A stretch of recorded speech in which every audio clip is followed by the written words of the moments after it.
Tentang 10 wanita yang sangat malang nasibnya, dia terlaknat dan terancam masuk neraka. Padahal seorang wanita itu, Nabi SAW menghabarkan kepada kita lebih mudah untuk masuk surga dibandingkan laki-laki. Berdasarkan sabda Nabi SAW, "Idza shallatil mar'atu khamsaha wa shamat syahraha wa ata'at ba'laha wa hafidhat farjaha qila laha udkhulil jannah min ayyi abwabis samaniyata syi'ti." Apabila seorang wanita berupaya untuk menjaga salat 5 waktunya, menjaga puasa Ramadannya, sangat taat kepada suaminya dan menjaga kehormatannya, maka wanita itu akan dihadapkan kepada 8 pintu surga dan dikatakan kepadanya, silahkan masuk ke dalam surga dari 8 pintu surga yang kau sukai. Artinya bahwa wanita masuk surga lebih mudah dibandingkan laki-laki. Tapi kenapa pula Nabi SAW ketika diperlihatkan neraka, dia mengatakan, ittala'tun nara fa idza aktsara ahlihan nisa. Aku diperlihatkan neraka, ternyata kebanyakan para penghuninya adalah kaum wanita. Lalu siapa saja wanita-wanita yang malang nasibnya di akhirat, bahkan terlaknat dan terancam neraka? Ada 10 wanita yang disabdakan Nabi SAW. Siapa saja mereka? Yang pertama, al-mar'atul lati taghdhibu zawjuha, seorang wanita yang suaminya marah kepadanya. Dan itu berdasarkan hadis Abi Hurairah radhiyallahu an. Nabi SAW bersabda, "Idza da'a ar-rajulu imra'atahu ila firashihi fa'abat fabata ghadban 'alayha la'anatha al-malaikatu hatta tusbiha." Rawahul Bukhari. Apabila seorang suami memanggil istrinya untuk berhubungan suami istri, tiba-tiba kemudian wanita itu atau si istri itu menolak ajakan suaminya, sehingga suaminya marah, sehingga dia tertidur di atas kemarahannya, maka para malaikat akan melaknat wanita itu sampai di waktu subuh. Hadis ini dikeluarkan Imam Bukhari. Subhanallah. Jadi Allah Subhanahu wa taala ketika menciptakan malaikat, maka ada malaikat-malaikat itu yang bertugas dan ditugaskan Allah hanya untuk melaknat.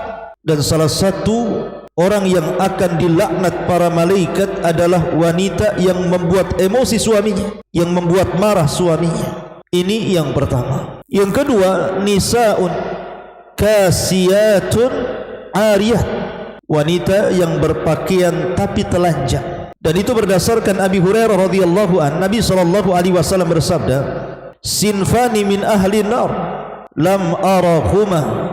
Ada 2 kelompok, kata Nabi SAW, termasuk penduduk neraka, dan aku tidak pernah melihatnya. Maksudnya Rasul tidak pernah melihat 2 kelompok ini di zamannya. Salah satunya Nabi SAW menyebutkan kelompok ini, wanisaun kasiyatun ariyatun mumilatun ma'ilatun ru'usuhunna ka'asnimatil bukhtil ma'ilati la yadkhulnal jannah wa la yajidna rihaha wa inna rihaha la tujadu min masirati kadza wa kadza. Rawahu Muslim. Seorang wanita yang berpakaian tapi telanjang, maknanya dia berpakaian tapi telanjang.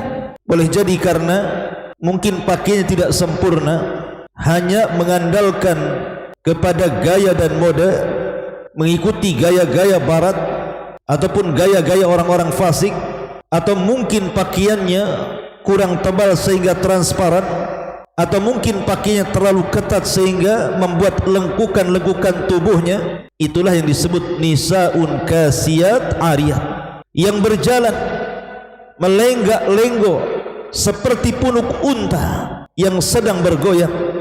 Wanita ini tidak akan dimasukkan ke dalam surga, bahkan tidak akan mendapatkan baunya surga padahal baunya sorga bisa tercapai dari jarak sekian ke sekian. Hadis ini dikeluarkan Imam Muslim. Ma'asyiral muslimin yang dimuliakan Allah Azza wa Jalla, di zaman Nabi SAW atau di zaman jahiliyah, ketika Allah Subhanahu wa taala berfirman, "Wala tabarrujna tabarrujil jahiliyatil ula." Janganlah kalian berdandan seperti dandanan jahiliyah. Seperti apa dandanan jahiliyah itu? Ada yang mengatakan bahwa dandanan jahiliyah itu karena mereka ketika memakai kerudung nampak rambut di depannya, kemudian nampak lehernya, kemudian menggunakan anting-anting di kaki ataupun gelang di kaki sehingga kalau berjalan itu terdengar suaranya.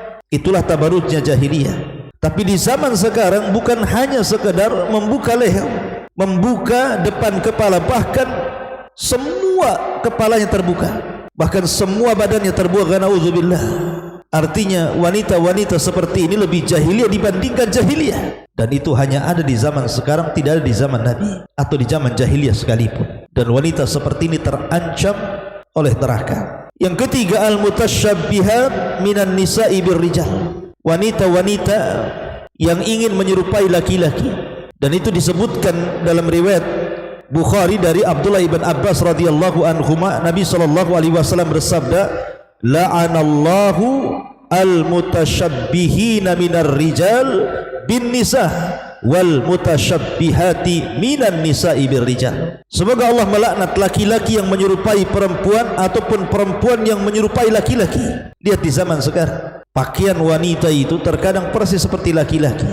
Biasanya kalau perempuan itu kan identik pakai abaya, tidak ada lengkukan kakinya, betul-betul lurus pakaian dari atas sampai ke bawah. Tapi di zaman sekarang lihat banyak wanita-wanita yang menggunakan levis, celana jeans, celana ketat, kaos laki-laki, bahkan dipotong rambutnya ala laki-laki, bahkan cara jalannya pun seperti laki-laki, cara bicaranya seperti laki-laki. Maka wanita-wanita seperti ini terlaknat, karena wanita ini punya tabiat kelembutan, rasa malu. Itulah tabiat wanita. Ma'asyiral muslimin yang dimuliakan Allah Azza wa Jalla. Kemudian yang keempat, an-nahi'atu, wanita-wanita yang suka niyaha. Apa itu niyaha? Niyaha itu artinya menolak takdir saat orang-orang yang dicintainya meninggal dunia. Boleh jadi ayahnya meninggal dunia, suaminya meninggal dunia, anaknya meninggal dunia, kemudian dia pun meraung-raung, mengguling-gulingkan badannya, merobek-robek pakaiannya, kemudian berteriak-teriak, menangis kencang, menolak takdir. Itulah naihah. Naihah. Nabi SAW bersabda, laisa minna man latamal khudud wa syaqqal juyub wa da'a bidakwal jahiliyah, rawahul Bukhari. Bukan termasuk umatku, kata Rasul, orang yang memukul-mukul pipi, merobek-robek pakaian ataupun pesak ataupun berteriak-teriak ala jahiliyah saat ada musibah yang menimpahnya. Maka niyahah itu tidak dibolehkan, haram hukumnya, karena akan mempengaruhi si mayat, karena akan diazab si mayat itu karena niyahahnya atau tangisan ratapannya orang yang hidup. Makanya dahulu ketika Ummu Sulaim meninggal, putranya Abu Talha namanya Abu Umair yang masih kecil, keluarganya menangis. Maka kata Ummu Sulaim mengatakan, keluarlah kalian. Kalau kalian tetap menangis, keluar kalian dari rumah ini. Ma'asyiral muslimin yang dimuliakan Allah Azza wa Jalla. Kemudian yang nomor lima, al-mar'atu al-mubalaghatu fil haddad. Seorang wanita yang sangat keras hati, seorang wanita yang susah memaafkan suaminya, seorang wanita yang kasar, seorang wanita yang justru dia ingin memegang tampuk kekuasaan rumah tangga, seorang wanita yang egois, seorang wanita yang ingin menang sendiri, seorang wanita yang mengajak bertengkar dengan suaminya. Maka seorang wanita seperti ini juga terancam. Ma'asyiral muslimin yang dimuliakan Allah Azza wa Jalla, bahkan terlaknat.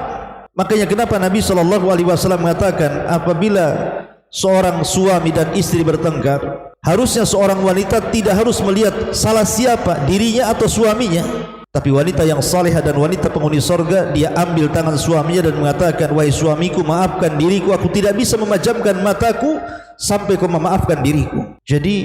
Jadilah wanita lembut. Kemudian juga yang nomor 6, al-washimatu wal mustawshimah. Nabi SAW mengatakan, la'anallahu al-washimah wal mustawshimah. Allah melaknat wanita-wanita yang ditato. ataupun wanita-wanita yang mentato dan yang minta ditato, dua-duanya dilaknat. Lihat wanita sekarang, konon katanya tato itu untuk memperindah, mempercantik. Yang ada tato ini memfitnah, bahkan merusak ciptaan Allah Subhanahu wa taala. Maka wanita-wanita yang ditato dilaknat, terancam masuk neraka. Kemudian yang nomor 7, al-mar'atu al-musta'tirah, wanita-wanita yang suka mengumbar wewangian ke orang lain.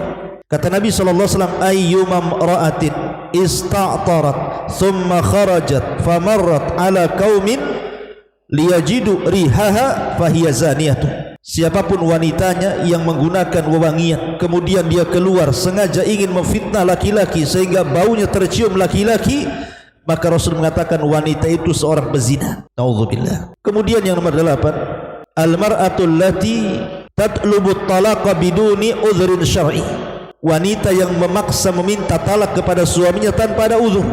Maka Nabi mengatakan ayyuma imra'atin sa'alat zawjaha talaqa min ghairi ba'sin faharamun 'alaiha raihatul jannah. Siapapun wanitanya yang meminta kepada suaminya untuk diceraikan tanpa ada alasan, maka haram padanya bau surga. Apa alasannya? Apakah hanya alasan dunia Anda minta cerai? Ketika suami Anda berada di atas dunia, kerja layak, gaji pantas, Anda senang bersamanya. Ketika Allah uji kemudian dengan menganggur dan dia sudah berusaha untuk bekerja tetapi Allah belum beri kesempatan untuk bekerja, tiba-tiba Anda kemudian meminta cerai. Ma'asyiral muslimin yang dimuliakan Allah Subhanahu wa taala, atau alasan yang lain yang bukan alasan syar'i. Kemudian yang nomor 10, yang nomor 9, seorang wanita yang menghena rambutnya dengan warna hitam. Nabi SAW mengatakan, rubahlah uban kalian tetapi jauhi warna hitam. Boleh kita merubah uban-uban yang sudah menumbuh, tapi jauhi warna hitam. Tapi di zaman sekarang, ma'asyiral muslimin yang dimuliakan Allah Subhanahu wa taala, lihat wanita-wanita di zaman sekarang karena ingin tampil muda, dia pun berani melanggar syariat Allah Azza wa Jalla dan Rasulnya dengan cara mewarnai rambutnya dengan rambut yang hitam. Padahal ini sangat diharamkan dalam Islam. Anda boleh mewarnai dengan warna lain, tapi jangan warna hitam. Kemudian juga yang terakhir, yang nomor 10, wanita-wanita al-muhallalalah, artinya wanita-wanita yang dicerai oleh suaminya talak 3, otomatis tidak bisa kembali kepada suami yang pertama, dia harus menikah lagi. Tetapi ada wanita-wanita yang kemudian berpura-pura menikah dengan orang lain hanya 1 hari 2 hari kemudian cerai, kemudian ingin kembali kepada suami yang pertama. Maka wanita seperti ini terlaknat, tidak boleh. Kalau dia menikah lagi, ya harus betul-betul menikah menjadi seorang istri. Jangan mencari-cari supaya dia diceraikan dan bisa kembali kepada suaminya yang lama, tetapi hiduplah seperti layaknya seorang istri. Sampai boleh jadi Allah takdirkan kemudian bercerai karena sebuah alasan, Anda boleh balik kepada suaminya.